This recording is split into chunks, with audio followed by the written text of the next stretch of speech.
Hey everyone, D3 here from BrightIdeaScouting.com. Today is another Scouting in the Park.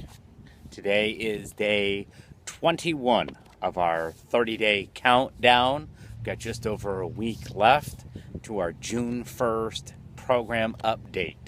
And so today, as some questions have come in, and I've just had to say, it's coming. And stuff, the questions about religious emblems and duty to God. This is actually part one of two that we're going to do. Today we're going to kind of talk about tiger and wolf, and then tomorrow we'll hit bear and webelos and a little bit of arrow of light there. So first of all, the question that's come in quite a bit is, hey, with a duty to God component being included in every one of the ranks as an adventure, remember there are 7 adventures. This is one that is required of every single rank. Are the religious emblems changing? Let's answer that simply. No. Now, some of you that are out there, there's always a constant revision that's going on within certain denominations. Okay? Now, BSA doesn't so much control that as the organizations do. So, if there's a minor update to the Catholic religious emblem or the Lutheran or Pentecostal or Jewish, whatever it is, that's just their own thing of updating it with really no regards to the program update. That's more a denominational thing. But from the BSA, that's still out there. So are the religious emblems changing? No. But how does that affect the duty to God? Okay, so it's a requirement of each and every one. So let's just first of all talk about the tiger rank. Duty to God is a component, and it's a very simple component, because one of the questions we get is this slanted or towards a particular faith, towards a particular denomination, that if you are, say, Methodist, is it not going to work? These are very, very broad faith aspects that regardless of denomination that you're in, you should have no problem working on this. So for the tiger, in the duty to God, there is one required one that you have to do, and then of the next 3, you get to choose 2. So let's kind of break it down. So the first thing is that with your adult partner, your parent, your Kayla, what does duty to God mean to your family? Okay, pretty simple. What does duty to God mean? From there, the 3 extras is find out what makes each of your family members special. With your family member, make a project that shows your beliefs about God. So it could be a worship, it could be prayer, it could be a picture of something on a Shabbat. So regardless of what denomination, just a small project, could be a picture, could be bringing stuff in that helps you in your duty to God. And then the 4th part, is participate in some sort of a worship experience or activity with your family.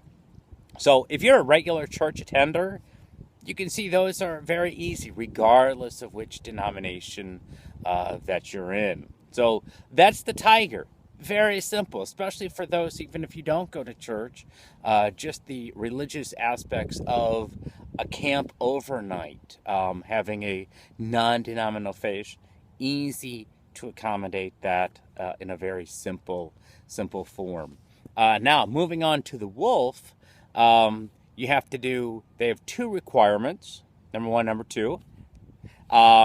First off, for number 1, visit a religious monument or site where people show reverence. Okay?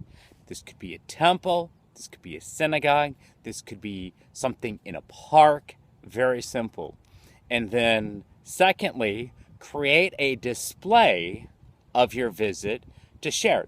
These could be pictures, these could be photographs, so that way you're sharing your aspect. This would be great when you're in a den of multi-denominations and stuff.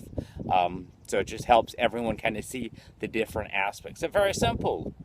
Go to a religious monument and then share what you did. Now, The next one is we're going to take it a little bit further than we did in the Tigers. You know, give 2 ideas how you can practice duty to God. Choose one of those 2 things and do it for a week. Is this prayer? Is this worship? Is this whatever aspect of your faith that's important to your family? Do it for a week. Secondly, read a story about people or groups who came to America because of religious freedoms. Obviously, the Pilgrims are the first, but they're not the only one. Learn and sing a song that can be sung in reverence before or after meals. I know a lot of my Jewish friends have Birkat Hamazon, grace after meals. That would be great, but there's many, many more that you can sing before or after. And then taking that one step further, offer a prayer or reflection with your family, den, or pack. So you can see for the tiger and wolf, very easy to work on your duty to God, regardless of what denomination you're in.